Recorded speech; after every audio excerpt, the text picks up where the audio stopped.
Hello, everybody. Okay, I'm Teacher Weilun here, and we just wait for a few more minutes for a few more students to come in tonight, and then we will start tonight's session. Okay, so tonight actually we'll be looking at study tips, exam strategies for our Sec 1 to Sec 4 students. And I know for many of you here, you will be either in the midst of your going towards your final exams right, and they're about to start.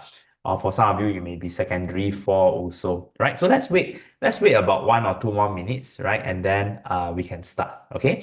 So meanwhile, our colleague has also shared with you some of the materials that we also go through tonight, right? And then we'll be working through some of that later too, okay? And anytime that you have any question, feel free to just type that in the chat, and I'll be happy to help to address that live too, okay? Yeah.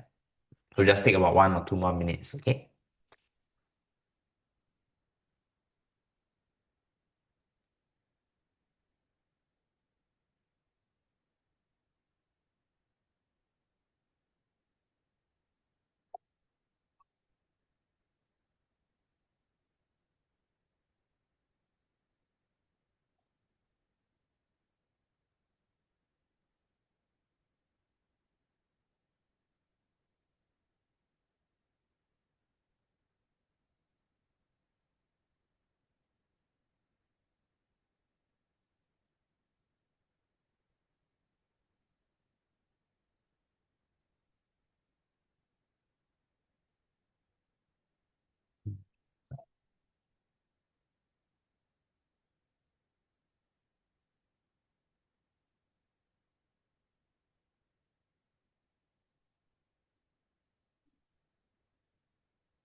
Okay, guys, I think we can start. Okay, yeah. So let's start for tonight's session. Okay, so as mentioned, tonight we will be looking at exam tips, study strategies for all our secondary students. It's applicable for all, right? So everybody here, be it from Sec 1, Sec 2, Sec 3, or Sec 4, it will be available and applicable too. But maybe just to get to know everybody better, right? So you all can just raise your virtual hand. Okay, so I want to know for those of you here who here is Sec 1. So you all can raise your hand if you are in Sec 1 this year. That means you just finished primary 6 last year and you just came to Sec 1. Oh, thanks. Oh, quite a number of you. Right. Quite a number of you. Oh, wow. Okay. Quite a number of you are all in Sec 1. Okay, that's good. And for the Sec 1s here, I believe, you just finished your PSLE last year. And this year, you are just coming into secondary school, right? So you are trying to adapt to secondary school. I'm sure you also have quite a number of questions, right? So later, do feel free to put in the chat. Then what about Sec 2? How many Sec 2? Are there any Sec 2s here tonight? Any Sec 2s? Okay, Sec 2s feels like there's less. Okay, there's one or two, right? About that. Okay, thanks for that. Sec 3. How many Sec 3 are there? Are there Sec 3 here? Right, Sec 3. Okay, a number. And finally, last but not least, what about the Sec 4s? Right? So are there Sec 4s amongst you tonight?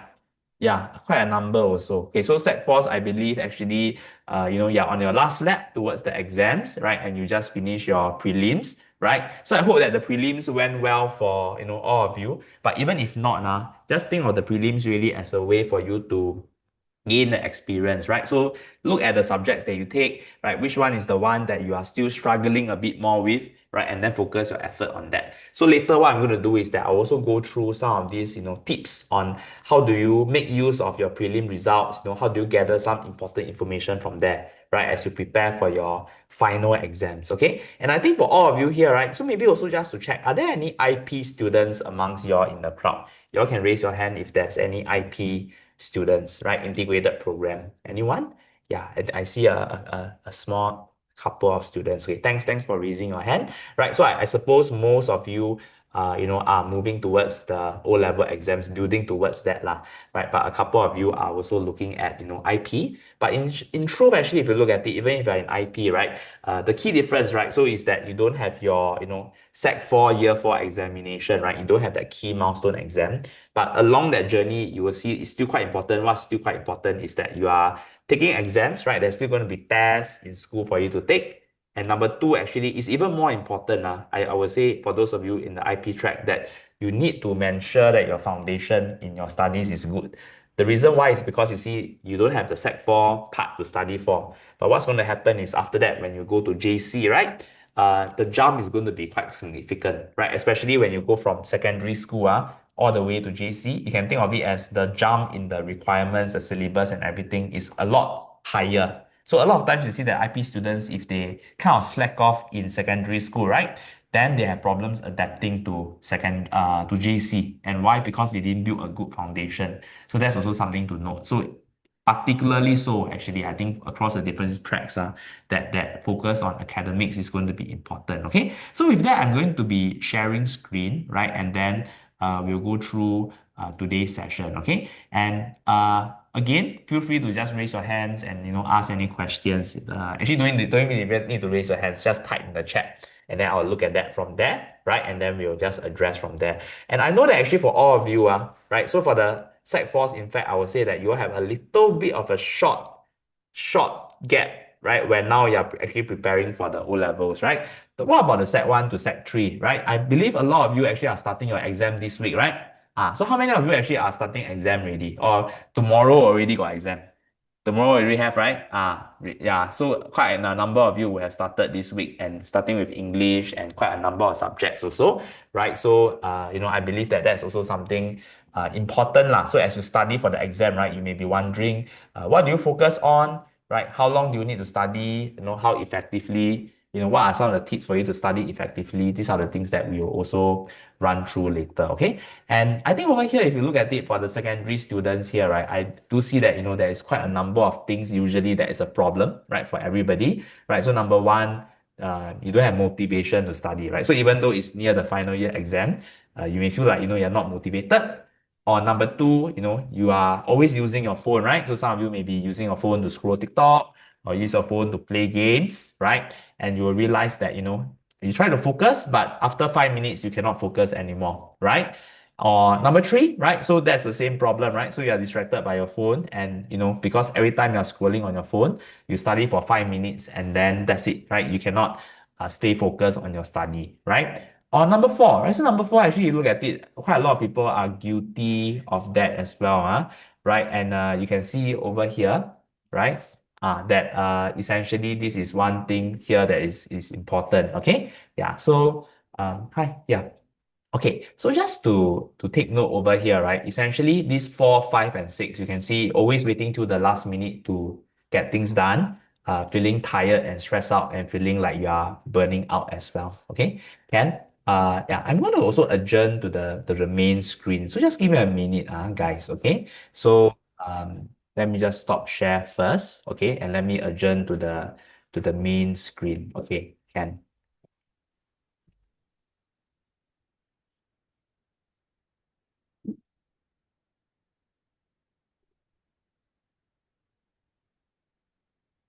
Yeah. Okay. Hi. Yeah. So just to clarify, right? Because this is a hybrid format, so we do have a number of students who also joined in from physical side. So that's why we will just toggle over for that. Okay. Then meanwhile, you just give me a minute. Let me just set that up.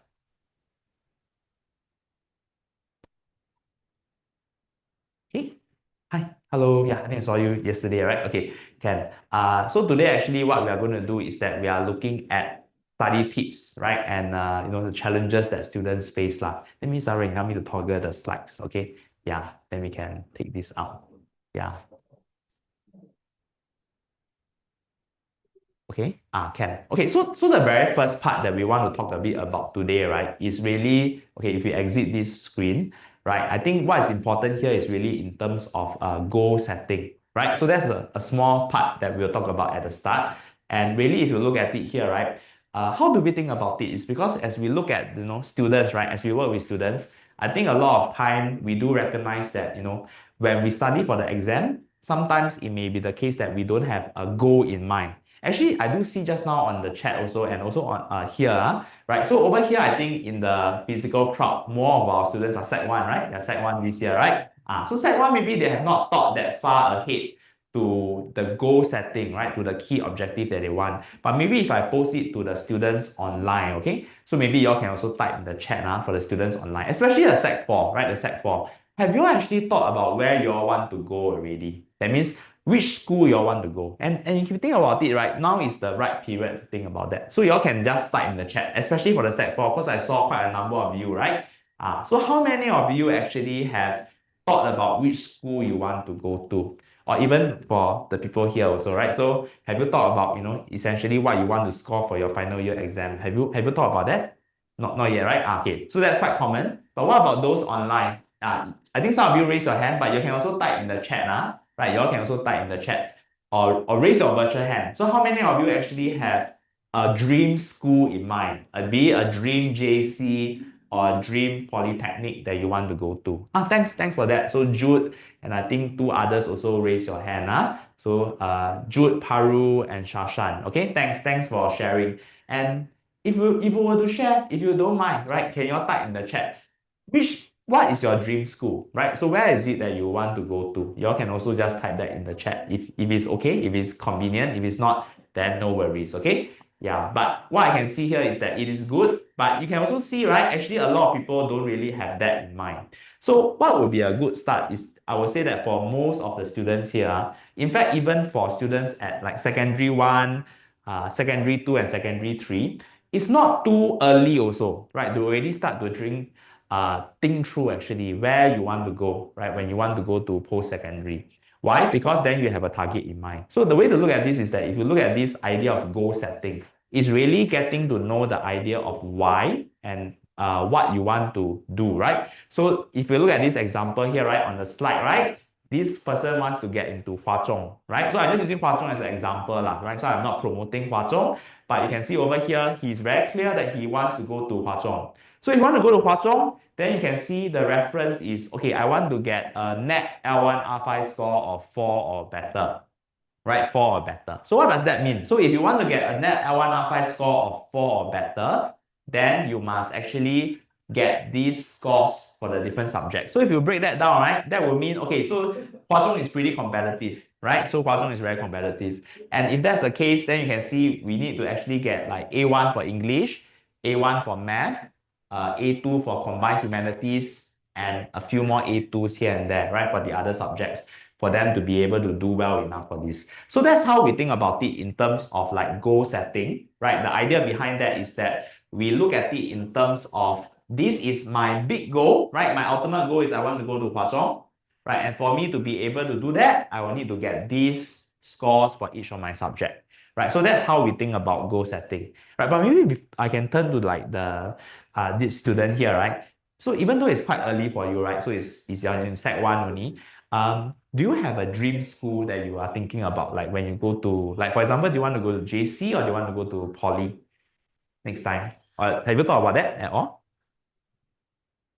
Ah, oh, you are thinking about going to JC, right? So which JC are you thinking about?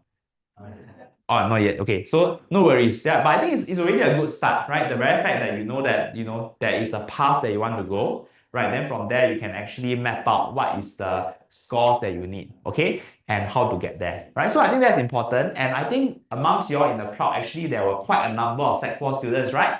But amongst the raised hands, actually I didn't see that many who already have that mapped out. So I think it's a good idea already. In fact, right now, I would say that right now you all have a bit of a gap period, right? Because you finish your prelims, you have that 1 month or so where you're preparing for the O levels. It's good to, as you take a break here and there, to start to think about this also, right? So what is your dream school, right? Where do you want to work towards? And, what are the scores that you need to work towards that? Okay, yeah, so you can actually think of it that way. Okay, so we will toggle over to the next couple of slides. So we will skip the next few. So I think these are pretty straightforward lah. It's just goal setting. Okay, and I know that amongst the crowd here, actually, because right now you're preparing for your exam.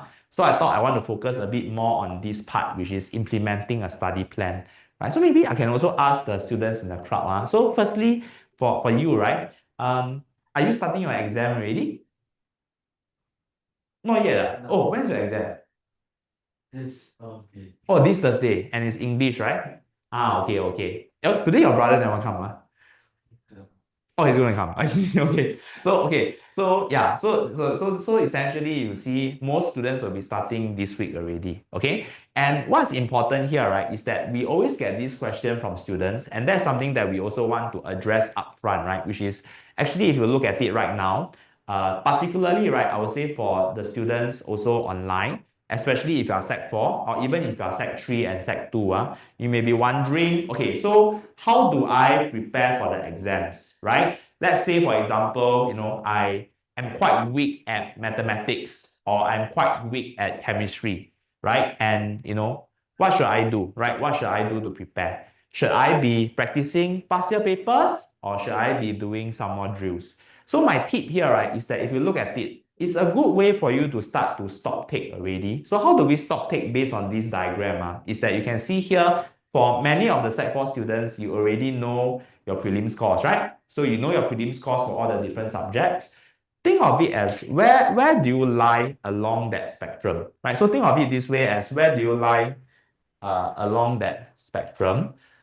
Essentially, do you lie on the A1, A2, B3 part of the spectrum, or do you lie on the B4 to the F9 part of the spectrum? So why I say that is because if you are in the A1 to A3 category, let's say for example for mathematics, okay? Let's say mathematics, you go back your prelim scores, and your prelim scores was like A1, A2, or B3. What does it tell me about your scores and your subject proficiency is that you're pretty solid, right? So if you look at it this way, you're pretty solid. Your foundation is pretty good. You're pretty strong. It also means that actually for most of your topics for mathematics, you are in a pretty good place, right? And I'll say that if that's the case for you, you don't need to bother about going back to individual topic really. What's more important for the people in this group, right? A1, A2, B3, I would say is you just full-fledged focus on exam paper practice. What exam paper practice? Your 10-year series, your prelim paper practice.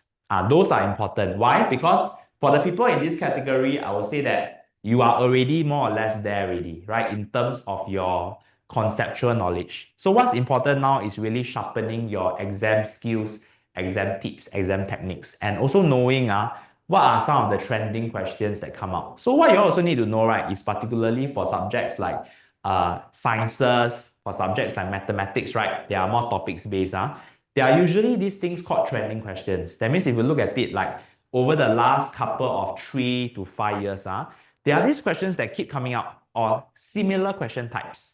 So once you recognize that, I won't say that it's confirmed plus chalk will come out this year again, but it is quite likely that it will come out. So one example I can give you all is if you all look at it very practically for mathematics, right?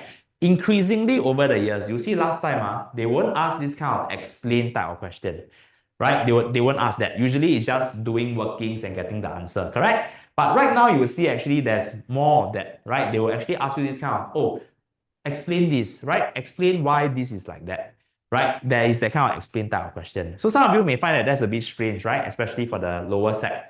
But for the Sec 3 and Sec 4, I think you all should already be starting to see that kind of questions. And in fact, it will come out, right? And what's a good way to practice for that? Just as a very practical tip, you will realize actually your 10-year series, right, don't have that many of that kind of questions over the last 10 years. But where can you find the source of these kind of questions? Is you all can go and look at the normal academic papers. The normal academic papers has a lot more of these kind of explain type of questions. So if you all need more practice on these kind of questions, you all can actually go and look at the NA paper. You can see it there, right? So for the explain type questions, you draw from there. Then for the rest of the problem type of questions, then you do back your O-level paper. Okay, can? Yeah, so maybe just to ask also those in the chat, right? So how many of you here are practicing prelim papers or 10-year series now?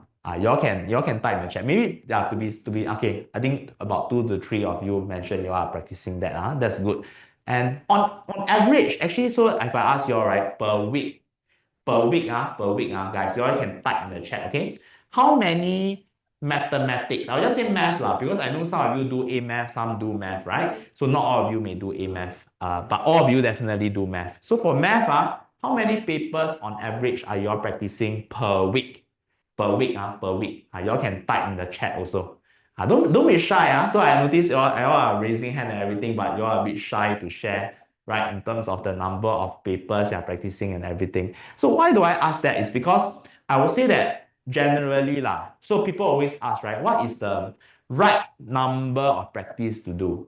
I would say actually if you look at like certain subjects, like be it for the topics-based one, in particular the topics-based one, because you will realize for English and Chinese, it's more based on components, right? More based on components. But for the topics-based subjects, math and science, you will realize that the more you practice, the more you can see different question types, right? And generally, I would say you should at least have exposure to 5 or more test papers, right? It's not a hard prescribed formula. Why do I say 5? Is because it gives you a good mix, right, across different schools. It gives you a good sense of the kind of trending questions that we are seeing. Okay, so that's a guidance over there. But it's not to say that once you have done 5, that's good enough. It's just a matter of being practical, because you also realize that a lot of you also have many different subjects to toggle between, right? So if that's the case, then you also have to see how to balance amongst different subjects. Okay, yeah. So what I said just now is the A1 to B3. That is the part that I would say you just focus on exam type practice. But if you are in the category which is B4 to F9 for that particular subject, right? What I would suggest you can do is that you should focus more on still doing topical practice. Topical practice. So why topical practice? Is because if you look at it for B4 to F9, I would oh, am I muted? Okay, wait, let me check. Give me a minute. Thanks for highlighting. Am I muted? Oh, I'm mute. I'm okay, Can, Okay, I can hear. Okay, good. Okay, so why do I say that, right? It's because if you are B4 to F9, that means there is still some problems with your fundamentals. So for example, if you look at the topic on chemistry, like let's say for example, chemistry, it probably means that there's still some problems with your fundamentals, right? That means maybe your certain topics, like be it on covalent ionic bonding, right, or organic chem, there's some big problem, right? That's why it's still dragging you down, right? So given that, what I would suggest you can do is for B4 to F9, right? You shouldn't just be spamming papers at this point in time, but rather what you all need to do is you all need to go back and take a hard look at your prelim papers and figure out from there, right? What are the topics that are still dragging you down? For example, is it like organic chem? Or for AMATS, is it like binomial theorem? Right? So are there certain topics that you are really weak at that you realize, if you look at the test paper, you cannot do? If that's the case, I would suggest you do need to go back there and practice those topics again. That means you have to do topical practice. That means for this group, B4 to F9, just doing exam paper is not good enough. So why do I say that? It's because if you look at the practice, right, there are actually 2 types of memory that we are training here. So what are the 2 types of memory that we are training, right? Number 1, we are training that topical memory, right? That means you see when you do that topic, right? I know that this is a topic on logarithms, right? So I just do because I know these are all the concepts on logarithms, right? So that's how I do it. That is one kind of memory, right? But that is not the memory, the muscle memory that you use for exam. Why? Because the exam memory is a bit different. The exam one, you can think of it as, it's like everything is mixed together, right? So you can think of it as all the concepts, all the topics are mixed together, and they won't tell you for this question, right? What is the concept being tested? Correct? They will just give you the question. And in fact, what some students find hard to do is that they find it hard to identify what is the actual concept, what's the actual topic that's being tested here. So sometimes, in particular for some of the topics like science, right? Some of the subjects like science and so on, they find it hard to identify the correct concept. So they use the wrong concept, they use the wrong explanation, use the wrong keywords. So it's very important that you also train that memory, right? And the only way to train from there is to use past year questions, okay? So again, right, so just for here, take stock, right? So I would say for the Sec 4 students, use your prelim papers to take stock. And if you are from A1 to B3, I would suggest just really focus full-fledged on exam paper practice. But B4 to F9, continue to look at your topics that you are weaker at, and then do some topical practice. But it's not to say that you don't do past year paper also, right? You should do both, but definitely have some focus on the topical parts. And that's what I call as the low-hanging fruit. So you look at this slide, right? A lot of, especially I would say if you are at the D7 to F9 area, right? You should not lose heart, because you realize actually there are some things that you just do like a minimal effort. That means you just fix a bit, right? You tweak a bit, right? Be it in terms of your gaps in certain topics, or be it in terms of some of your techniques, you tweak a bit, you realize it makes a lot of difference really. So it's actually very possible that you can go from F9 all the way to like a B4 or a C5 just by tweaking and recognizing those low-hanging fruits. Okay? So that's the part that I want to highlight here also. And this does not only apply to Sec 4. So how does Sec 1, Sec 2, Sec 3 use it, right? So far, have you, like, for example, the people in the crowd, have you done any WA so far in school? Like weighted assessment and everything? Have, right? So what was your last weighted assessment? How do you do for that?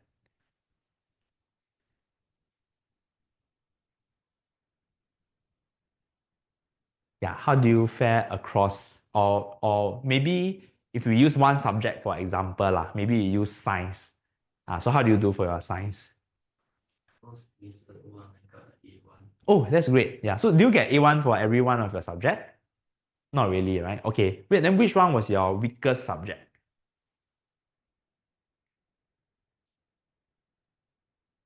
I think it's three. History, right? Okay. Yeah. History is the first time you're doing in school, right? Correct. Do you mind sharing if what you got for history? Or if not, it's also okay. I think I got Oh, okay. No problem. And is it because of source-based question? Okay, can. Thanks very much for sharing. So we're asking the students in the crowd also. So as the students shared, very kindly shared, so you can see actually based on the last WA. And that's what all of you can do also. So even if you are not Sec 4, right? If you are Sec 1, Sec 2, and Sec 3, your last thing that you can reference is actually your WA results. Because it's quite telling also, right? Because like these students say he's very good at science. His science is like a super A1. So probably it means that if you look at it going towards the final year exam, it probably means that his topical foundation all are quite solid, right? Then he can focus more on exam paper practice. But for history, then history is the part that he has more of a problem with, right? So history is the part then maybe you have to ask yourself, right? So is it like source-based questions I cannot tackle? Hi, hello. Or is it like for example, certain topics in terms of the key knowledge, the key content, I got problem.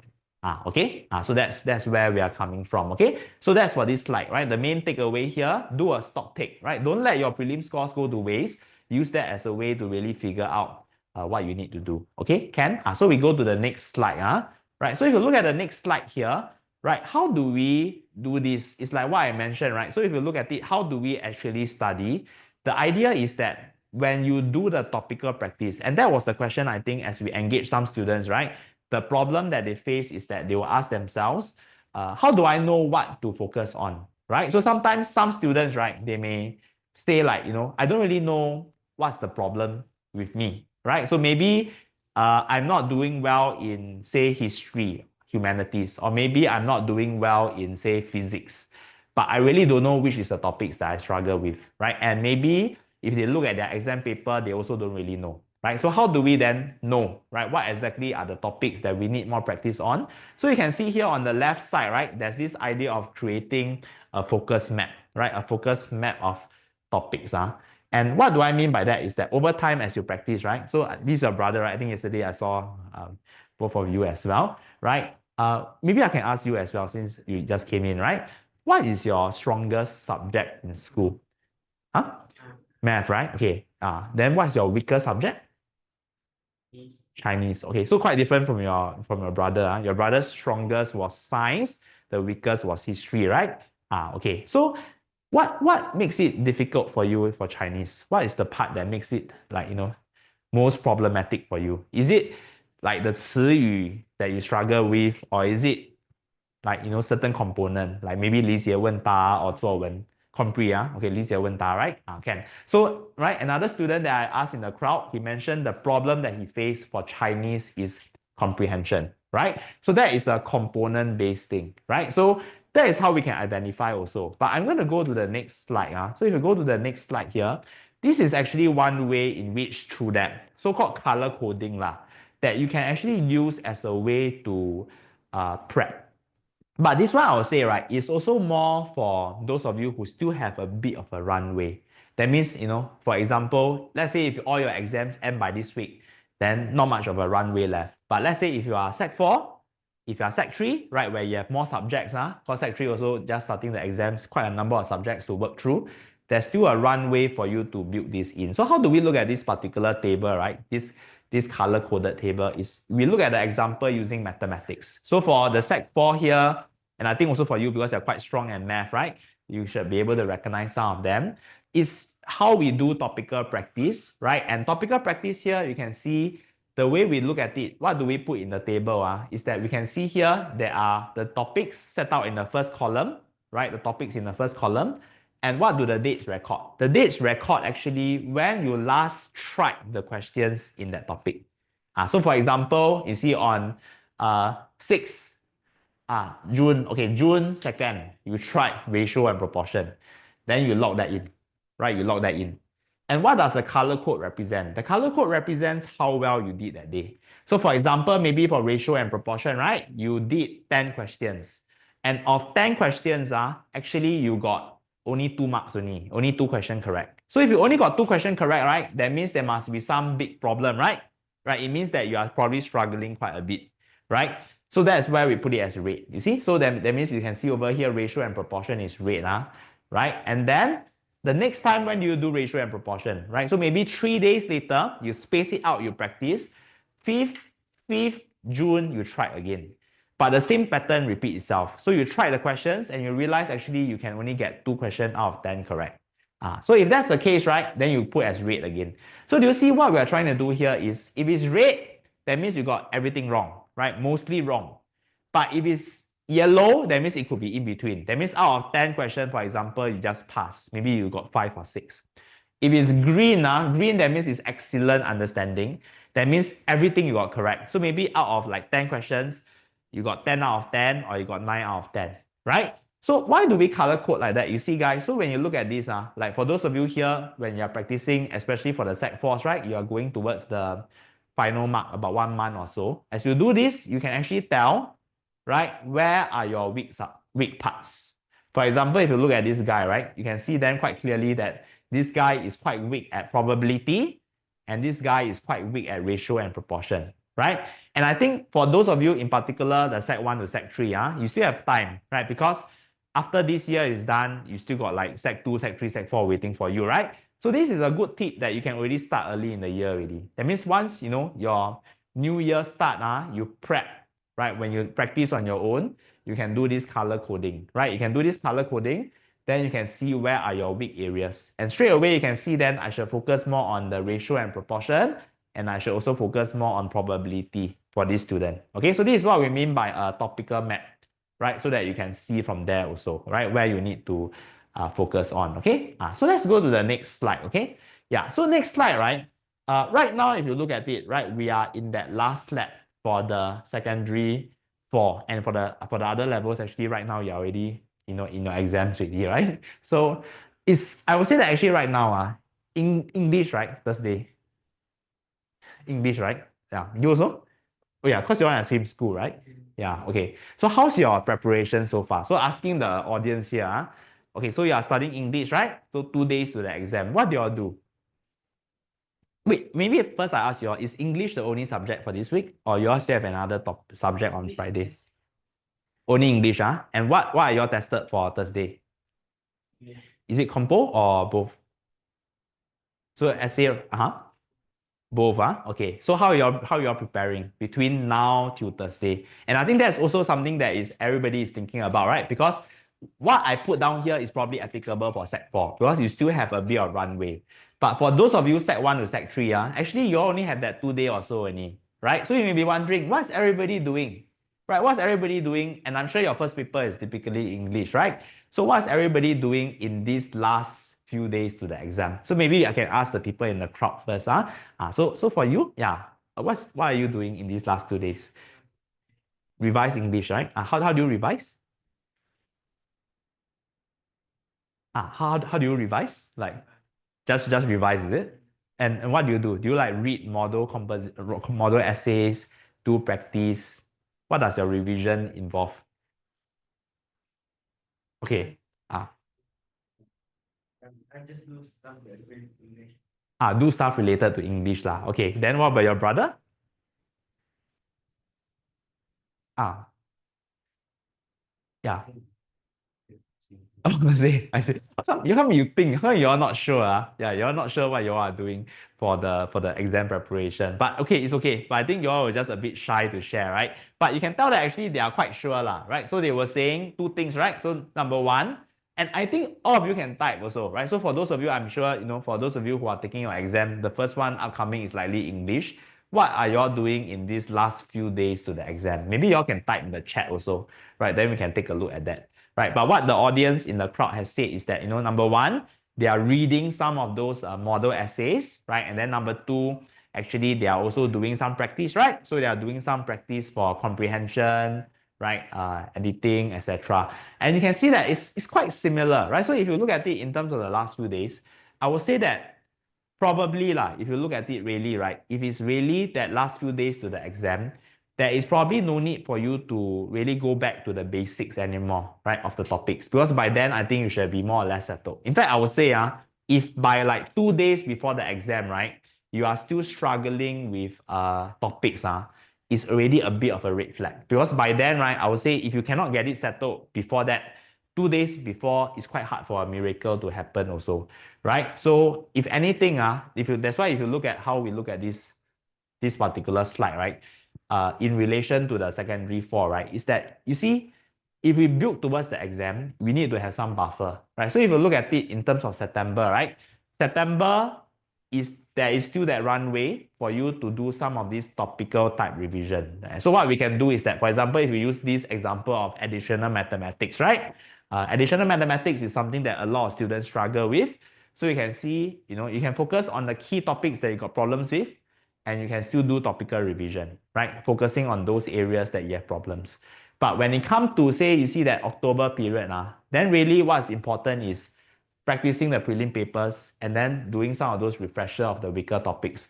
That is what you can do for the October part, right? So you can see this is how we map out, and this is what we call as a monthly planner, right? So if you look at this here, a monthly planner, right, essentially shows you month by month, what are the key things that you need to do, right? So you see here month by month, this month we need to finish calculus because calculus is a very weak topic for me, right? So if I then drop it down week by week, this is what I need to do, right? So for example, the first week of September, I need to do quadratic.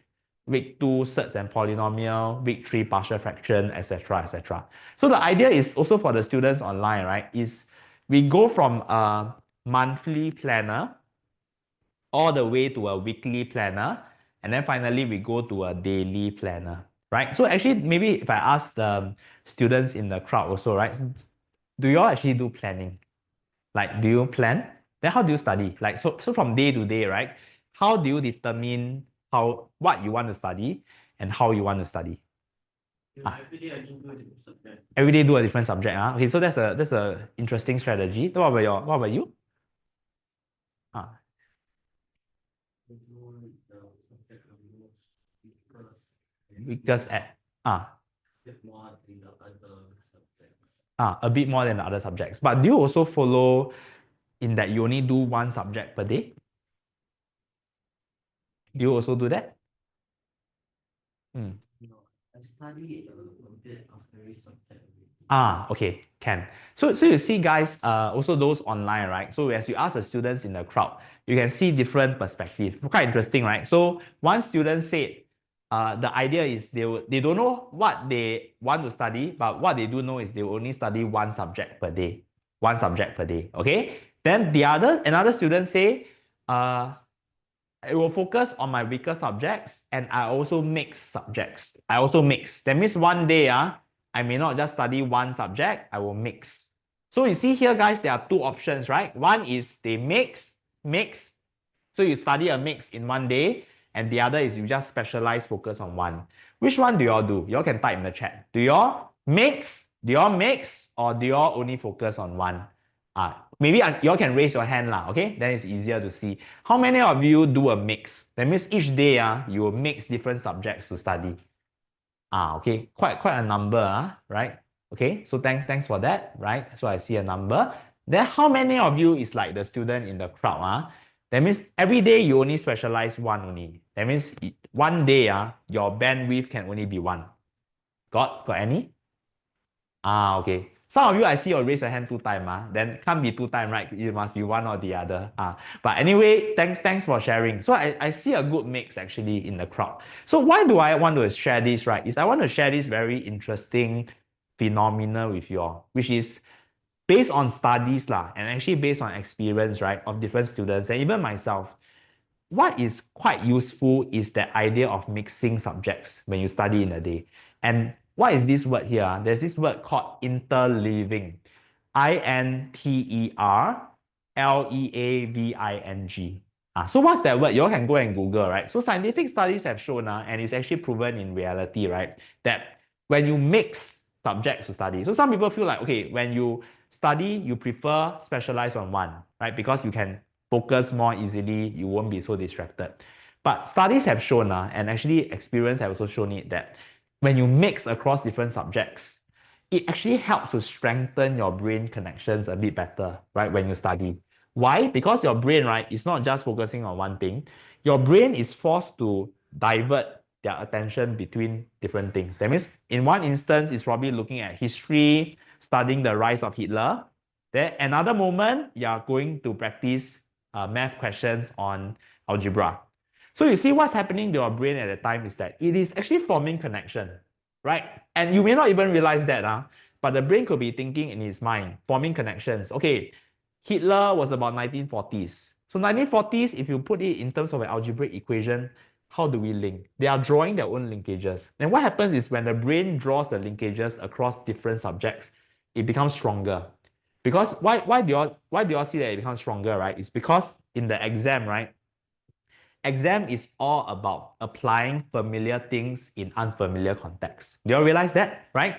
So a lot of times it's the very obvious familiar things that you already know, but they test it in a very super unfamiliar context, correct? But once you recognize, oh, actually this is the thing that they're testing, then you know how to solve quite easily, correct? But that requires a skill. And that skill itself is best done using this interleaving method. That means the brain becomes more powerful, more capable of looking at different contexts, drawing different connections. But that's done by essentially by mixing, right? And there are two things that you all can mix. So guys, you all can mix across subjects, right? So you can mix, for example, like one day, right? You can do, and I'll suggest how you can mix is you can do, like, for example, one subject that is very content intensive, right? Like for example, for this student here, you mentioned history is your weak spot, right? But math, you're quite good at it. So that's one very natural way to mix already. So for this student, right? Anyway, not math, right? Wait, history was your. Wait, I mixed up with this student. Can I refresh again? What's your strongest and weakest? Strongest is science, and then weakest history, right? Can. So you see, science and history still okay. Because science, what you can do is you can focus on the topics where perhaps you need more calculation. So on that day when you do history, right, when you study history, right, that is very content heavy, then you mix a bit with science where you do more practice, like be it questions and all that kind of thing. So you see how that works is, number one, there's variety, right, in what you're doing. And number two, because it's a different subject, you're helping your brain to build good connections. Okay? Can? So very important. And the same goes for topics also. So my advice to you is when you do math, right? So okay, how do you practice math? So let's say when you practice math per day, like right now when you study for the exam, right? Do you only practice one topic per day? Mathematics. How do you practice?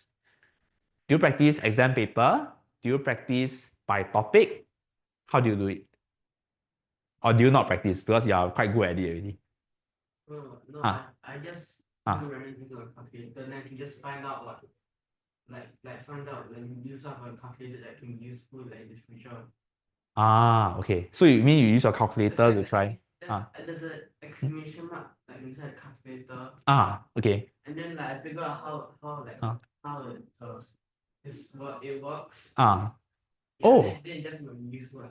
I see. I also like figure out how power works when it's like P5. I see. I see. Oh, that's quite impressive, Because, okay, the exclamation mark, actually, you won't learn it until Sec 3. You know what's the exclamation mark? You know what's the name for the exclamation mark? No, but how does it work? It's like it's like the past number times the number now, I think. Quite close. Okay, so let's say, so like this student was asking about the factorial, right? So the name of the exclamation mark is the factorial actually. So what do we mean by factorial? So let's say you put 4 exclamation mark. 4 exclamation mark means 4 times 3 times 2 times 1.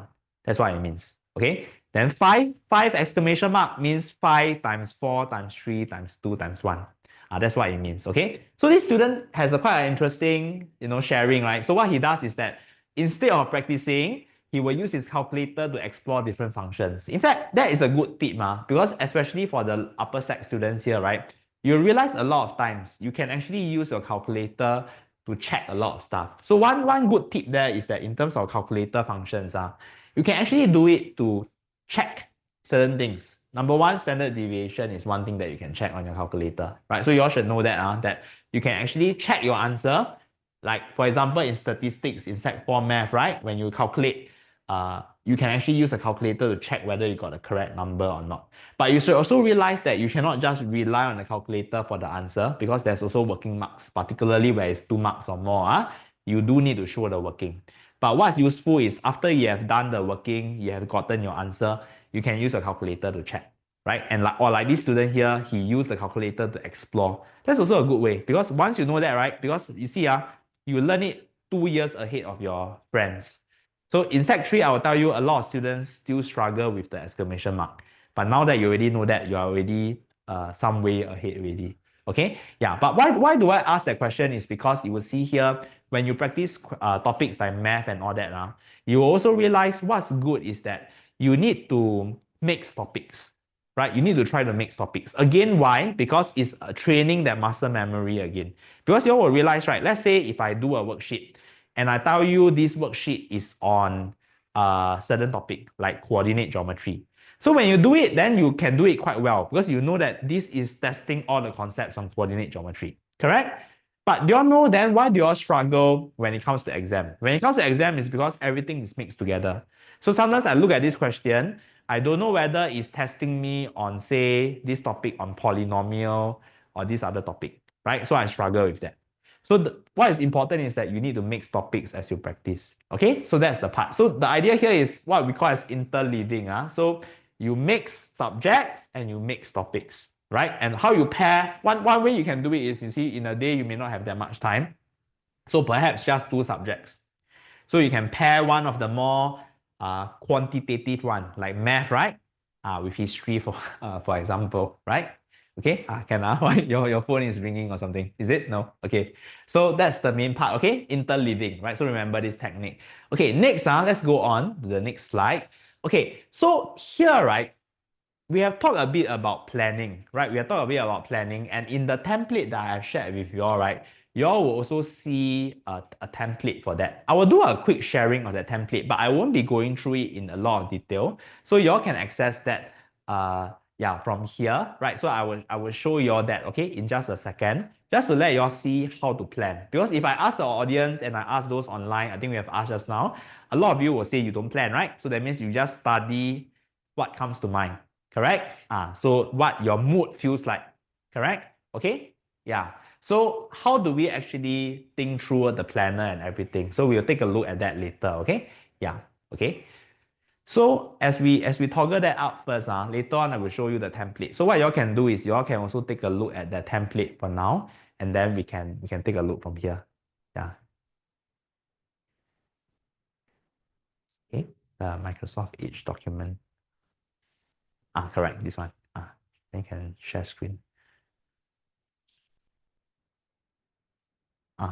Okay. Can. Okay. Okay, then it's okay. Can. We'll come back to that later. It's fine. So I think maybe now we go on first. Okay. Yeah, so let's go back to the slides first. Okay, so we'll come back to that later. But what we will do now is that we'll look at this thing called the Pomodoro method. Right? So do you all know what's the Pomodoro method? Have you heard of it? What do you all think it is? If I ask you, yeah, what's Pomodoro? If let's say you don't know what is it, right? But if you think what can it be about? What is your guess? Any guess? No? Or how about you? There was something in your mind, right? I saw. Yeah, I saw that you had something, what's your thought in the mind? What do you want to say just now? Don't have? Okay. So what about those online, right? Those online, right? Anybody, okay, you can raise your hand also. Anybody knows what's the Pomodoro technique or have used the Pomodoro before? Okay. Jude, I think Jude raised the hand. Maybe Jude, you can type in the chat. What is Pomodoro? How do you use Pomodoro? So y'all can type in the chat, okay? Yeah, but not many people have used it. So what y'all can see here, right? What is Pomodoro? And as a way to also share, right, is that a lot of students often say, right? So I do plan my schedule, but the problem is that when I plan, right, I try to study, I can't stay focused, right? Y'all encounter that also. So sometimes you study, then like maybe 5 minutes later, you get very distracted, right? Like sometimes like, right? Okay. But how do you stay focused? How do you stay focused is one technique here is through the Pomodoro method. So what's the Pomodoro method? The Pomodoro method is essentially doing this, splitting up your day into different blocks of time. So if we go to the next slide, right? Okay, the next slide. Okay, the next slide after that. Okay, the next one. Okay, so this is the approach. So if you all look at this particular slider, you can see over here, this is what the Pomodoro looks like. So the way we think about it is like that. So if I use approach one, right? So everybody can look at approach one as an example, right? You can see over here, essentially, if you think of your study session, right? You can think of it as you have this study session, which is about 1 hour plus long. What we do is we then split it into these 4 sub-sessions, right? Session 1, Session 2, Session 3, and Session 4. So what does each of these sessions look like? That means each session, right, you would spend 25 minutes studying, right? 25 minutes studying. And then after that, you have a 5-minute rest time, okay? So in that 25 minutes, that means you cannot do anything but study, okay? That means like you cannot be distracted, right? That means you can only focus and you can only study. Have you tried that? What's the longest you can go without like looking at your phone, without tuning out? What's the longest you can stay focused for? Maybe if I ask you, yeah. What's the longest? Have you timed yourself? No, haven't timed myself yet. But what do you think is your track record? Is it like 30 minutes, 40 minutes? What is it? If you were to make a guess? 1 hour, Okay, 1 hour. Okay. Do you watch Netflix? You don't watch Netflix. Okay. Scroll TikTok? No. Okay. Then what do you do for a hobby? Outside or indoor? Up to you, lor. Your hobby can be outside or indoor, ma. What do you like to do? Play game. Play game, Play what kind of game? Our teacher here, Teacher Sarah, also likes to play game. You play Mobile Legend or is it? Or what do you play?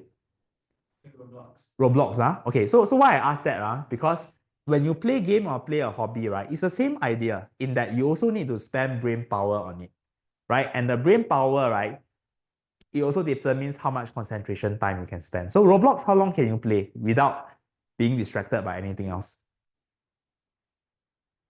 You don't know? Or you lose track of time, is it, when you play? So is it 1 hour, 2 hour, 3 hour, or what? Is it 2 hour? About 2 hour? Okay, about 2 hour. Okay, then how about you? Yeah. Let's say, okay, your hobby. What's your hobby? Also Roblox also. Okay. So Roblox, how long can you play without being distracted by other things? That means you just keep playing, and then yeah. 2 hours or so. Okay, can. So 2 hours, So guys, what y'all can see here, right? Why do I ask that? It's because you can see over here, when you are very focused on your hobby, like for example, when you're playing badminton, when you're playing Roblox, right? When you're having a good time, you realize actually you can do it for very long. Like for example, you all see like people play game, right? Then they play and play and play. Before they know it, they started in the morning. Then the next time they look up, it's already afternoon already, right? So if their mother never scold them, they will play all the way until nighttime. Correct? You all encounter that sometime, right? Then you all may wonder, how come time pass so fast? Like when you play game, right? Have you wondered, like when you do something that you like, why is it that time pass so fast? Like you play game, 9 o'clock start, before you know it, it's already 12 o'clock. The reason for that is because you enter this thing called the flow state. And it's the same also, like be it whether you play game, like what this student asked, right? Indoor or outdoor doesn't matter. But so long as you are playing, right, you realize that actually time passes a lot faster. So maybe if I ask everybody this question, right, be it those online and those in the audience also, why do you think time pass so much faster, when you are doing something that you enjoy? Do y'all know? Like, why does it pass so much faster? Maybe those online also, y'all can venture a guess. Why is it that time pass so much faster? Maybe you? Maybe you can. Why does it time pass so fast? Have you wondered? Like, you see, right? When you're studying, right? You take, like, for example, like 5 minutes to do something, it feels like 1 hour or 2 hours. But when you play games, right? Play game, you play like 5 hours, 6 hours, it only feels like 5 minutes to you, right? Like very short. So why is it that time pass so fast when you play game? Have you wondered about that? Not really, right? Okay, but you do know that time pass very fast, right? When you play game, correct? So the reason for that, and also for the students online also, is because when you're doing something that you enjoy and you're focused on it, you are entering this thing that we call as the flow state. So what's the flow state? It's like, for example, when you play game, right? You go into this like godlike mode, right? Where you go like invisible, right? And then you are like very focused, right? Nothing can distract you. That's what we call as a flow state. Right? And when you're in the flow state, then you realize you are not distracted by anything around you, right? You're just doing the task at hand. So why do I talk about all this is because it's actually possible for you, right? Even when you're studying, to enter a flow state. That means even when you're studying, to enter the same state as per what you were doing when you were playing, right? And that time will then pass faster, and then you will be able to focus without being distracted. So how do we do that? Is through the Pomodoro method. So why does the Pomodoro method works? It's because you look at it, the way it works is that for each of the session, when you are studying for that 25 minutes, right? You are going to be doing nothing but study. That means you cannot use the phone, you cannot play with your water bottle, you cannot go and answer the door, go to the toilet, anything. It's just studying only, right? So if you do that, if you just concentrate on studying, you will be able to enter the flow state. Then after the 25 minutes, what you do is you then do the 5-minute rest, right? So the 5-minute rest, you just go do whatever you want, do a toilet break and all that. And once you are done with that, you start the next session, right? Session 2, the next 25-minute study, then 5-minute rest again, then continue. Then the very last session, right? Session 4, right? That's where you will have a longer rest, right? 20 to 30 minutes, right? And then you are done with the full session. So how this works is that because you are very focused in terms of the task, right? You are giving yourself the 25 minutes to study, you are not distracted, right? So that's how it works, okay? Yeah, so this is one technique that y'all can try, okay? This is one technique that y'all can try, okay? So also for this student here, okay? You can try that at home as well, so that you also will feel less lethargic actually. So if you just try this, right? That could be one way for you to stay focused, okay? Can? Yeah. And some of you may also ask, right, that for example, let's say if you are doing something like solving problem sums or math or writing essay, right, it will also take more time. So maybe 25 minutes is not enough. But if 25 minutes is not enough, you can always look at this approach too. So the way to look at it is essentially you can have more time. So it can be flexible, right? So if you look at it, it can be 35-minute study with 7-minute rest, right? Then followed by session 2, 35-minute study, 7-minute rest. Okay, so that means you spend longer time studying, but you also have longer rest time, right? So that's how we look at this. Okay, can? So then next slide, right? Next slide you can see is the final approach, which is you spend 50 minutes studying, then you have a 10-minute rest. This is also possible. So there are 3 different approaches. You can choose the one that works for you. And from day to day, you can actually mix and match a bit also, right? You can mix and match a bit so that depending on what works. Because sometimes you may also tell yourself, right, but teacher, what if I am doing an exam paper? So if I ask you, right, so if you are doing an exam paper, how long is your, let's say if you look at your math exam paper in school, how long is your math exam paper? 2 hours. So 2 hours, right? So you see here, does this work if you want to do a full-time practice? Cannot, right? So then there are some exceptions, okay? So it's not to just use this blindly, right? But rather, is to look at it case by case. So if, for example, you are doing a time practice, then you won't do this, right? So if you are doing a time practice, for example, English essay or mathematics paper, then you just use the full 2 hours, right? You don't need to do this. This one is more for when you are studying, when you're revising, okay? So this is one method that, I think even online, only like 1 or 2 people say that they have tried, right? So the rest of you can also try that. Try and see whether it works for you. It's not going to work for everybody, but if you have not tried, it's worth a try, right? Because this is one way for you to really focus on doing stuff without getting distracted. Okay, so I can see, so for both of you, do you find that distraction is a problem for you? Sometimes staying focused is a problem, right? So you all can see, the thing about life, and especially when you become an adult, is that you are exposed to a lot of things that may not be the most interesting, but you have to still stay focused and you still have to deliver, right? So that is the skill that you need to learn in life. And I think Pomodoro is one way to get there. Okay, Ken? So that's the part, okay? So let's go on, right? This is what I mentioned just now. So if you look at this slide, right, the idea is that when you are in the Pomodoro session, you should just focus on studying, right? That means you cannot do anything else, cannot let your mind go distracted and everything. Don't do anything else, just focus on studying during the session.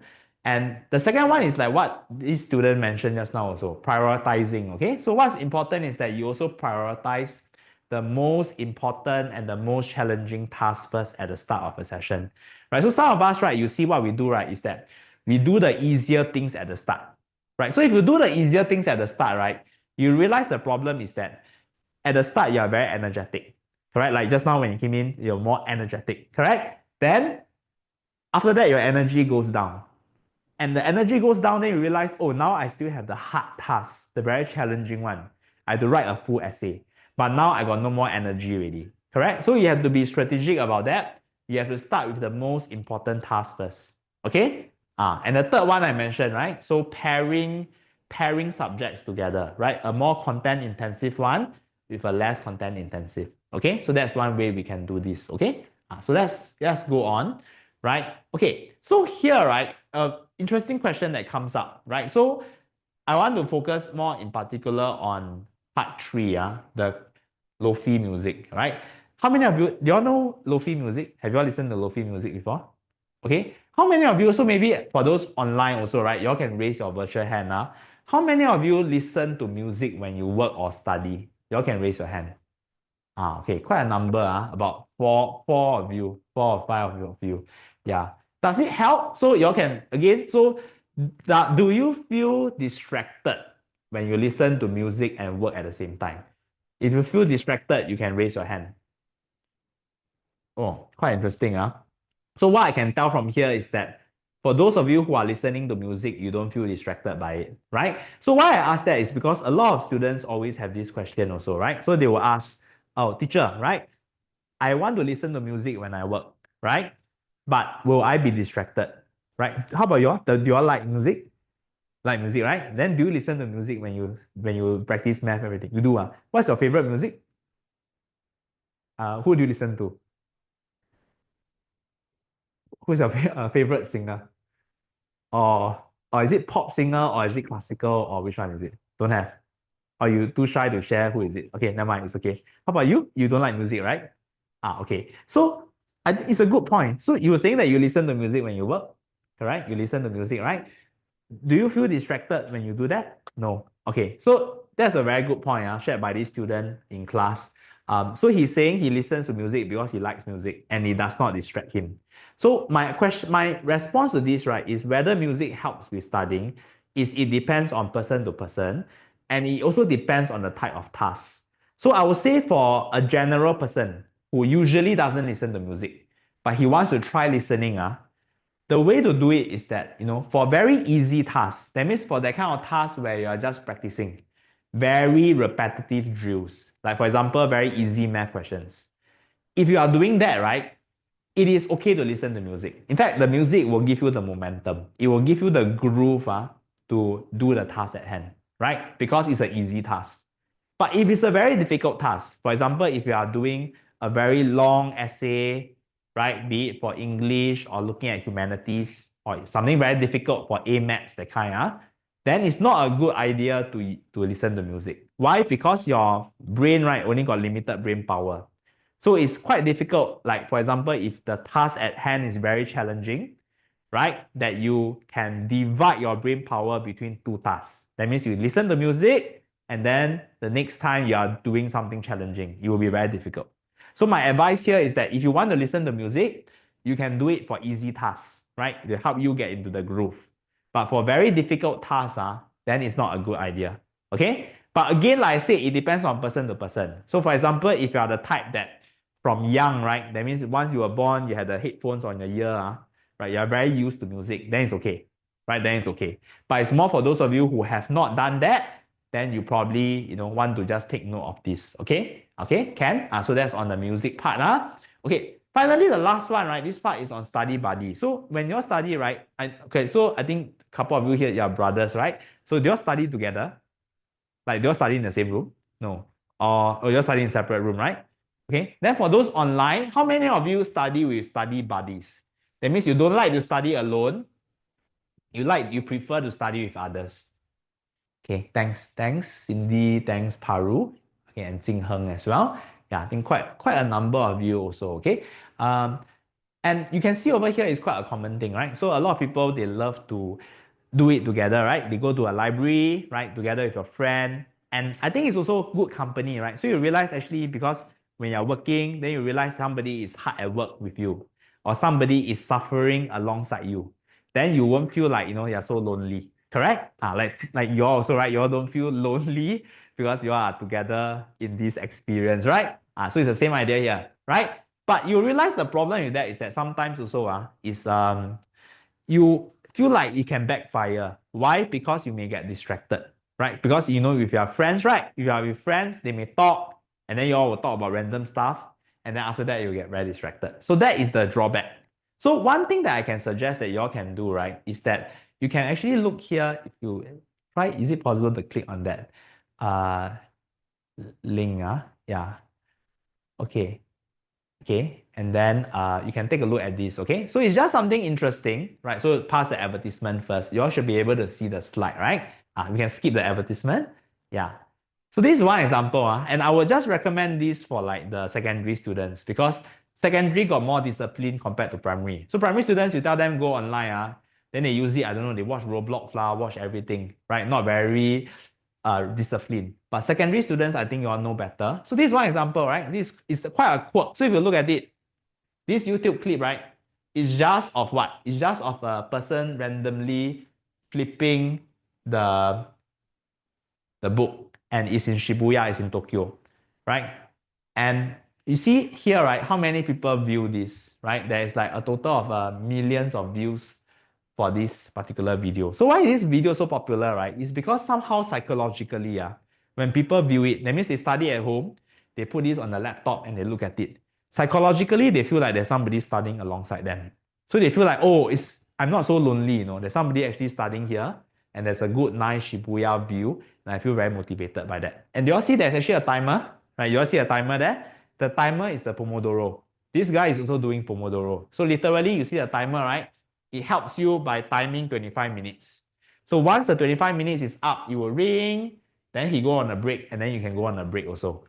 So that's the interesting part. This is what we call as a online study partner, right? So it's something interesting that you can explore for those of you who are thinking about having company, but you don't want somebody who distracts you, right? So you see, it's something virtual like that is also helpful. Okay, yeah. So that's just another thought. Okay, yeah. So that's the key part, right, for this slide. Okay, so let's go on to the next one now. Okay, the next part that I want to touch a bit on is we have talked a bit about goal setting. We have talked a bit about study planning, and also in terms of Pomodoro, right? Now I want to just touch a bit in terms of how do you actually study, right? So some of you can see here, I think including those online as well, you all are planning well, you all are setting goals, right? And you all are using Pomodoro, right? So you are doing everything. But have you ever realized, like, for example, you say you don't like history, right? Have you realized that you study history, right? You study the whole day. Then 1 week later, when you come back and you review, you forget everything. Have you all experienced that? Or is it that you are very pro and you remember everything? Which one is it? Is it you forget everything, right? Yeah, so that's a very common thing, right? Especially for those topic heavy subjects, like science, especially for those of you doing like chemistry, biology, history, social studies. You see that sometimes it happen, right? So you study the whole day, then 1 week later you come back to it again. Everything like totally forgotten. It's like as though you never study at all, right? As though you never internalize anything at all. So sometimes you may wonder, why is that the case? So here I just want to touch a bit on that, right? Especially right now, right? Because you may panic, right? You may very well panic because it's the next 2 weeks already. So you may be thinking, wow, after 1, 2 weeks, I come back to this, and I can't remember anything, right? So how do I rescue that? How do I salvage that? The way to look at this is that if you look at this in terms of the studying, right? The final studying, what's important is what we call as the concept of active recall, right? Active recall. So what is this idea of active recall, right? It's the idea that, actually this student here, do you watch Netflix? So your brother doesn't watch Netflix. Do you watch Netflix? No, right? Okay, so it's a good thing. So why do I bring up the example of Netflix? It's because Netflix is something very passive. Okay, so you all don't watch Netflix, but do you all watch TV or watch YouTube? No. Oh, YouTube, huh? Okay, so when you watch YouTube, do you realize that it's a very passive thing? It's a bit like you eat popcorn, you watch the YouTube, and that's it. Correct? That's why people use YouTube, people use Netflix to relax because they don't need to think too much. Correct? That's why it's relaxing, right? Because you don't need to think, you don't need to engage too much with it. Correct? Anyway, what do you watch on YouTube? Video. Video. Yeah, YouTube definitely video. But what kind of video? Game. Video game. Okay, video game. Okay. Yeah. Roblox video. And your brother also? Video games? Roblox on YouTube? Can, okay. So the people on site mentioned about the video games videos, right? And I'm sure a lot of you online, how many of you online actually watch Netflix? You can raise your hand. Quite a number. Okay, so hopefully now you all watch a bit less because now it's towards the exam season, right? So maybe that one you can tone down a bit, right? On the Netflix part. But why do I bring that up is because Netflix is precisely that kind of passive learning approach that we are very used to. That means, after a hard day in school, hard day at work, you on the TV, you watch Netflix. It's very relaxing because you don't need to think too much. You just watch, you let the picture rush over your head, and that's it, right? And in fact, after that, you realize when you think back to what you watch, a lot of times you forget a lot of details. So if I ask you, what was the guy holding in his hand? You may forget already after you watch. And the reason for that is because you are doing this very passively. And that's the same also for studying. That is actually the reason why, for many of you, right, when you study, right, you don't remember some things. Why? Because you are doing it very passively. For example, if let's say you do history, let's say you do biology, right? So what you do is you just read your notes again and again, right? You read your notes again and again, or you just highlight or re-highlight or summarize notes again, right? So you will see here, right? If you just do that, right, that is under the don'ts part. You will see over here, that's under the second pillar on don'ts. You shouldn't be highlighting notes. You shouldn't be repeatedly summarizing notes also, right? Why? Because doing that does not enable you to internalize the information. So if I ask the two of you, right, what do you all think is a better way for you to remember things? Like, for example, you say history not good. What would be a good way for you to remember history? Be it history, be it science, those things that you need to memorize, that you need to study. What would be a better way? What would be a good way for you to remember this knowledge? You can just suggest. Up to you. Maybe you can start. Yeah. What would be a good way? Hmm.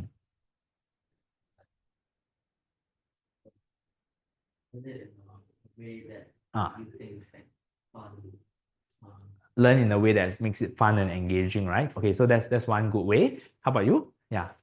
No, my one's not really a good way, but when like how I remember is like I just finished reading the notes, then I forget, but then when the topic comes up, then I remember. Okay. So that's a good point. So I think the different folks brought out different things. Number one is to learn in a way that is fun for them. The number two is the idea that, you don't know whether you remember, but when you do practice and that question comes up, you can apply and then you can remember. Correct? So these are all very good points. So if we go to the next slide, the idea here, right, is that you will see, right, there is this thing called the forgetting curve, and it's common to everybody. So Don't feel worried if you forget something. Everybody forgets. And you can see over here when you first learn something, it's actually possible for you to forget a lot of things.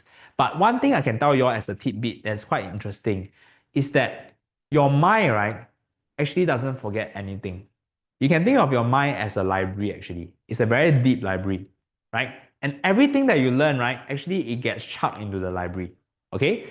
So over time, how do you retrieve those information? It's a bit like going to a library, going out the bookshelf and taking out the book. So when people say they forget something, right, it's not that that knowledge literally disappear. But what is happening here is that you can think of it as that book is going deeper into the bookshelf. So it's harder for you to find it. You can think of it that way. So you have a library, that book that you're trying to find is buried deeper in, and it's very hard for you to climb up and retrieve it. So that is why you're forgetting things. So the idea in which you can retrieve that to make it easier for yourself to pick that book up from the bookshelf in your brain again, is through the idea of active learning or active recall. Okay, so how do we do that is if you look at the next slide. This is exactly like what some of the students was mentioning in the class, right? Number one is like what you were saying, right? The idea of practice, right? And this is the idea that what we call as spaced repetition, right? Means you are practicing at specific juncture. Like you see just now when I look at the diagram that I showed you all, right, for mathematics, you can look at it as, okay, this first week you practice ratio. Then 1 week later, you come back to it again. That's what we call as spaced repetition. That means coming back to something, practicing that and reinforcing that. And that will help you in terms of active recall. Okay. Second, right, is what is this idea of active recall? So I would touch a bit on that in the next slide. Right. So in the next slide, you can see over here, this is the idea. So how you all can do it as a practical tip, right, is that you all know all of you, be it your textbooks, be it your notes, there is this learning objectives and learning outcomes, right? So the learning objectives are, these are quite important because using that, right, you can use that to test your understanding. So that means when you look at this topic is on chemistry, ionic bonding and covalent bonding, right? Many of us, what we do is that we will just keep flipping the notes. Okay, we'll keep flipping the notes to just review, but that is very passive. So what is the better way to do it is, what you all can do is, you all can actually just go to the learning outcomes, be it at the front part of your textbook, or be it, on the syllabus document, and you use that to test yourself. That means you see here, right, they talk about, okay, dot and cross diagram for sodium chloride. So can you draw, right? So can you just draw that out as a way to recap on what you have learned? Or here, physical properties of ionic compounds. Without looking at the notes, can you already recite that in your head? So that's what you should do. Ask yourself the questions and then test your own understanding. And for those things that you're very good at, then you don't need to go back to that anymore. But for those things that you're not so good at, for example, maybe you forget everything about covalent, right? What are the properties of covalent substances? Then you go back to your textbook, to your notes, and you review that again. So that is how we do it strategically. That means you don't review everything again. Why? Because it's a waste of time, right? Because chances are, I would say about 60 or 70% is well internalized in your mind, right? But the last 30% is what you need to refresh. Okay? What you need to refresh. Okay? Can? So that is what we call as active recall. Can? Okay, let's go on. So I think now we can go to the last this part here, right? So this is an interesting one where let's play this as a game, okay? For the few of you here also, right? I see that you're quite pro. Some of you say that you're quite pro at math and all, right? So let's play a memory game. So here I give you all 10 seconds, right? You all see whether you all can, and also for those online as well, okay?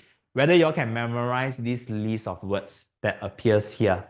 So the timer starts now. So it's 9, 8, 7, 6, 5, 4, 3, 2, 1. Okay, then you can click. Click one more time. Okay, so it disappears. You all manage to get the list. Okay, so 10 seconds, right? Not that long. For those online, did any of you manage to remember the full list? You can raise your hand if you did. So it was a very short time, right? It was just that, oh, Hasbi did. Okay, so Hasbi, you want to type in the chat and Paru as well. Are you able to type? Then we can see also. You can see whether your answer is correct, right? So do type in the chat. And for those here also, do you all manage? Maybe you can try. Ah. Okay, pencil. Oh, yeah, great. Pineapple, pencil, grape. Yeah. Watermelon. Okay. What else? Okay, that's a good try. Hmm? Yeah. Okay. Yeah, okay. Anything else? Okay, I think this is not bad already. How about you? Wait, do you have the order? No need. So you don't need to do in order, guys, right? But for you, do you manage to remember? Pineapple, pencil, yeah, watermelon, grape, ah, about five, right? Okay. So typically it's about five, right? And you can see over here, right? So kudos to those of you online who say that you all managed to get everything correct. Because it's not easy because I didn't give you a lot of time. So if you just recap again, right? Why I brought up this chessboard, right? Is because there's a link to that. So in case you all don't know, so this guy here is Magnus Carlsen. He's like the world champion in chess. So why I brought that up is, do you all play chess? Do you all like chess? Do you like chess? No. Oh, you like chess, is it? Okay, so do you know him?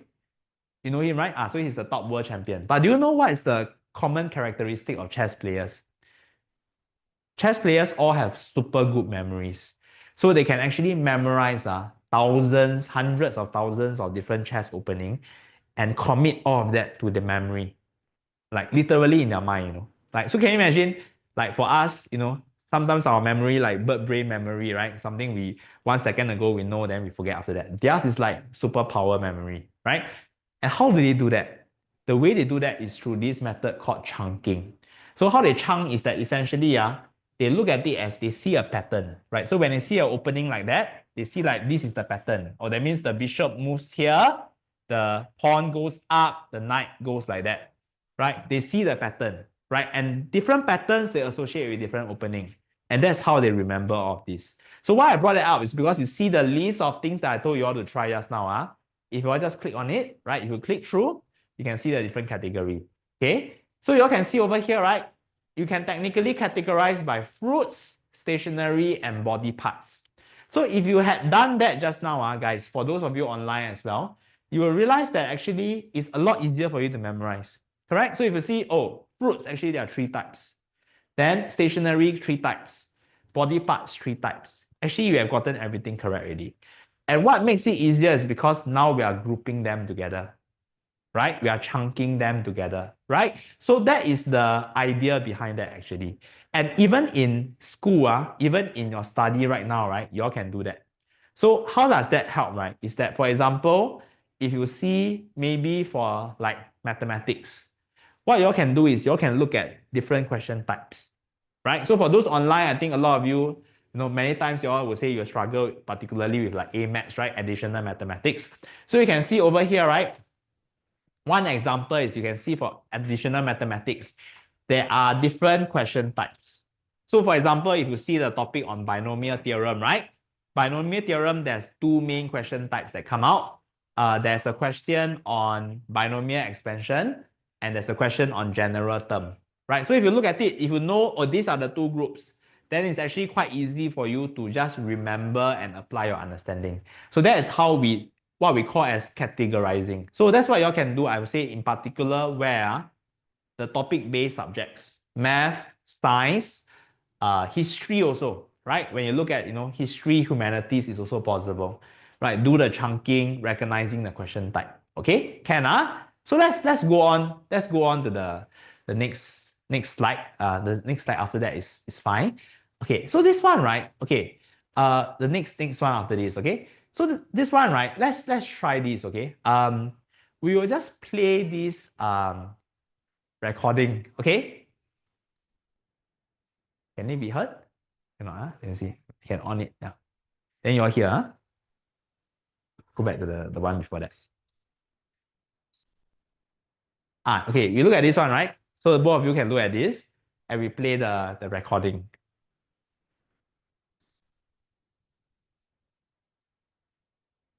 Okay, so I ask you all,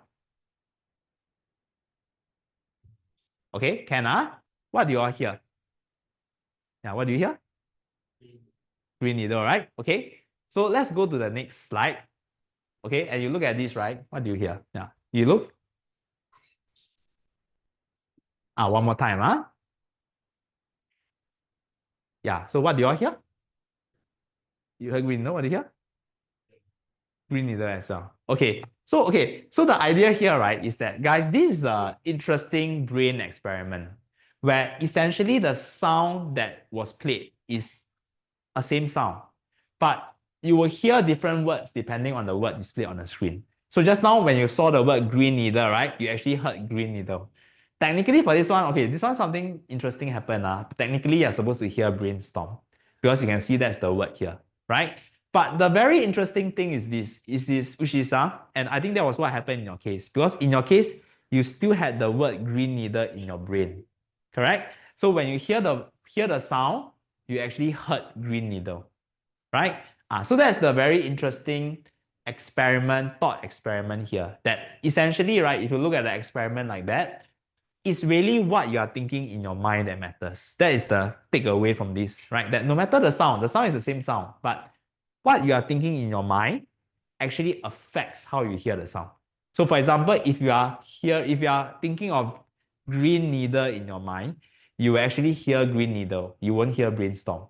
So that shows you how powerful your mind is actually. Your mind actually can affect your reality, right? And why do I want to bring that up, right? It's because if you just look at the next slide, the idea here is that it's your perception of who you are that affects you, right? So for example, just now I asked you all what's your weakest subject, right?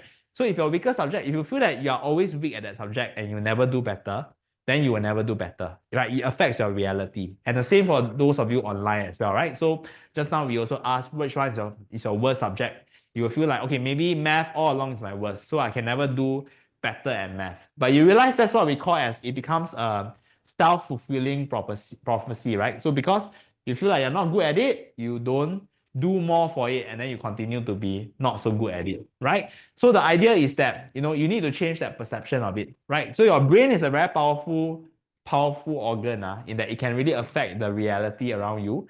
So the idea here is that having the right perception, right? So recognizing that, it's not that you are bad at math, but it's just that you're not good at it yet. But with more help, with more practice, you can actually do better, right? So that's how we think about it. Okay, so that's just the aim of that mini experiment. Okay, Ken? Yeah. So with that, right, I think what we'll do is that we'll go to the very last bit, right? So let's toggle over. Like I think all these is fine, right? The very last part on the exam technique, just this last slide. Because I also know that most of you are going to your exam season, right? So on top of like the study tips and all, I thought maybe we can wrap up today's session because we're coming to the end on some very practical techniques that you can do lah, right? So one thing, like what I said, practice past year papers, we will talk about that. But what's important also is when you practice past year papers, you should do it under time conditions as well, right? So you can do this thing called time boxing. That means, let's say your actual exam is 2 hours. So when you do the practice at home, you can take no more than 2 hours also. Actually, when you all practice at home, right? Let's say when you all practice papers, do you all do under time condition? Or do you all just do at your own leisure? On your own leisure, right? Same? At your own leisure, right? So and those of you in the crowd online also, you can raise your hand. So how many of you, when you practice your past year papers at home, right, you all do under time condition? So how many of you do under time condition? Okay, good. I think quite a number of you. So that's the right way to do it actually. So a lot of my students, right, actually when they practice at home, you realize that they don't follow the time one, right? So they just use the luxury of time and they practice. But you realize that doesn't help.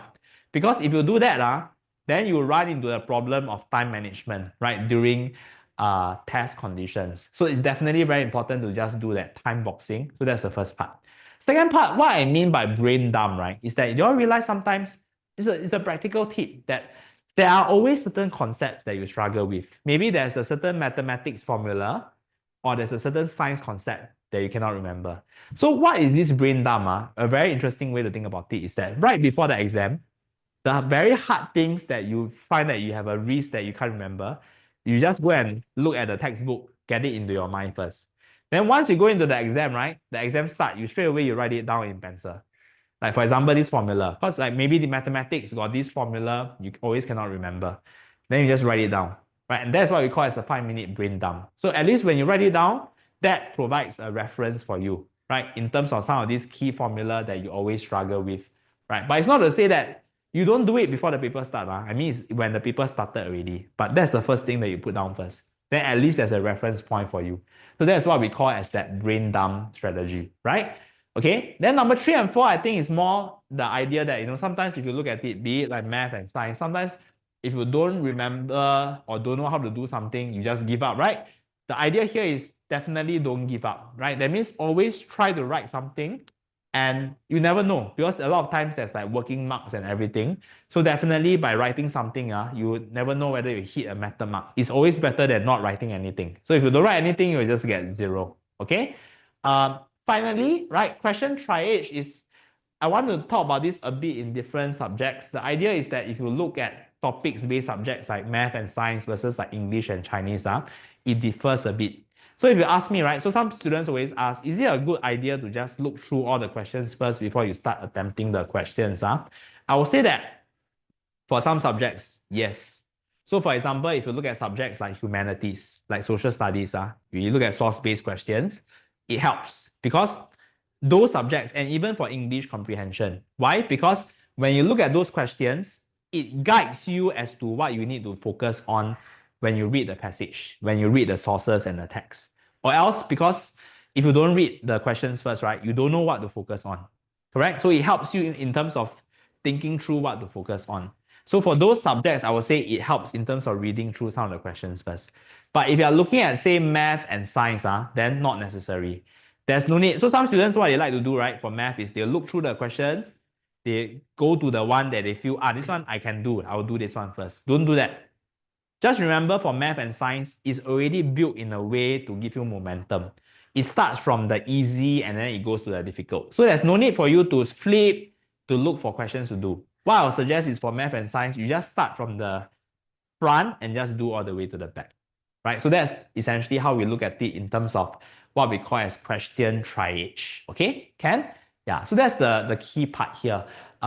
We do have quite a number of things, so but I'm also mindful of time. So these will be the key areas that we will focus on for tonight's session, right? And I also want to just take this chance to see whether there's any questions from, be it the students here or also those online as well, be it when it comes to exam preparation, exam tips.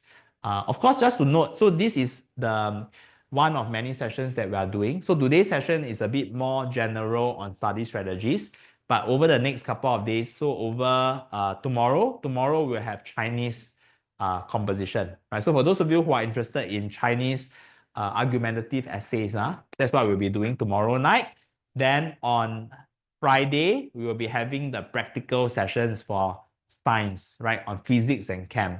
So I think some of you may also, struggle a bit with practical. And, for those of you who want to get a bit of a heads up on that, that will be a good session also, right, for you all to just, learn a bit more about that, okay?